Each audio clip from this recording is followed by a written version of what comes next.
Basically what are the changes that happens after birth, जिसके कारण हमारा foramen ovale ductus arteriosus close हो जाता है एक न्यूबॉर्न बेबी में। So let's have a look.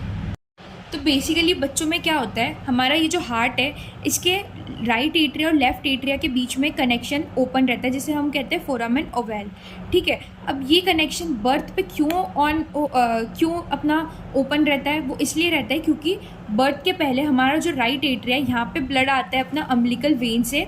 ठीक है, वो मदर का ब्लड राइट एट्रिया में लेकर आती है और जिसके कारण हमारा राइट एट्रिया का प्रेशर बढ़ा हुआ रहता है लेफ्ट एट्रिया से। क्यों? क्योंकि लेफ्ट एट्रिया में कहाँ से ब्लड फ्लो आएगा? लंग से आएगा। अब चूंकि हमें पता है कि बच्चों का लंग कोलैप्स रहता है, उस समय लंग फंक्शन नहीं करता है, तो लंग में बहुत ही लिटिल ब्लड फ्लो जाता है और वही ब्लड हमारा लेफ्ट एट्रिया में आता है। तो इसके कारण less blood equals to less pressure.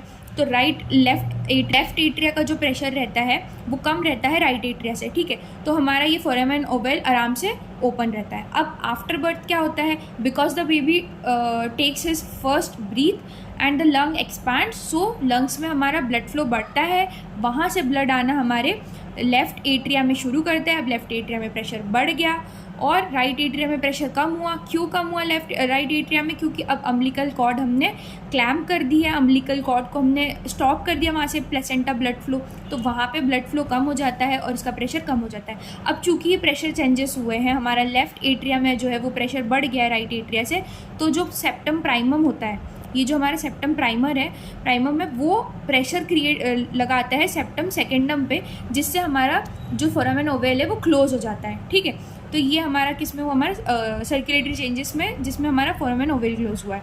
अब हमारा जो डक्टस, ये हमारा क्लोज हो गया है। ठीक है, अब जो हमारा डक्टस आर्टेरियोसस है वो कैसे क्लोज होता है ये समझते हैं। जो डक्टस आर्टेरियोसस होता है वो यहाँ प्रेजेंट होता है, जो हमारे पल्मनरी आर्टरी को अयोटा से कनेक्ट करता है। ये ओपन क्यों रहता है? क्योंकि जब बच्चा वूम में रहता है तब हमारे पास लो ऑक्सीजन टेंशन रहती है। क्यों? क्योंकि उसके लंग्स काम नहीं कर रहे हैं उस समय पे, तो लंग्स ऑक्सीजनेशन नहीं कर पा रहे हैं, तो हमारी ऑक्सीजन टेंशन जो रहती है वो आर्टरी में कम हो जाती है। और जो PGE2 है, यानी कि जो प्रोस्टाग्लैंडिन्स है, वो बहुत ज़्यादा मात्रा में हमारा प्लेसेंटा फॉर्म करता है। तो ये जो दो मेजर कारण हैं, उनके कारण हमारा डक्टस आर्टेरियोसस ओपन रहता है। बट आफ्टर बर्थ क्या होता है, हमारे लंग्स एक्सपैंड करते हैं, तो उनमें O2 जो ऑक्सीजन टेंशन है वो भी बढ़ जाती है, क्योंकि ऑक्सीजनेशन जो हमारे लंग्स हैं वो करने लग जाते हैं। प्लस जो प्लेसेंटा है वो भी हमारा रिमूव हो जाता है, तो उसके कारण PGE2 जो है, हमारा प्रोस्टाग्लैंडिन जो है, वो भी हमारा कम हो जाता है।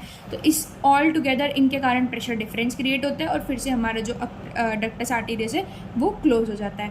तो ये दो मेजर मैकेनिज्म थी जिससे एक्चुअली हमारा सर्कुलेटरी चेंजेस हो रहे थे आफ्टर बर्थ। Thank you.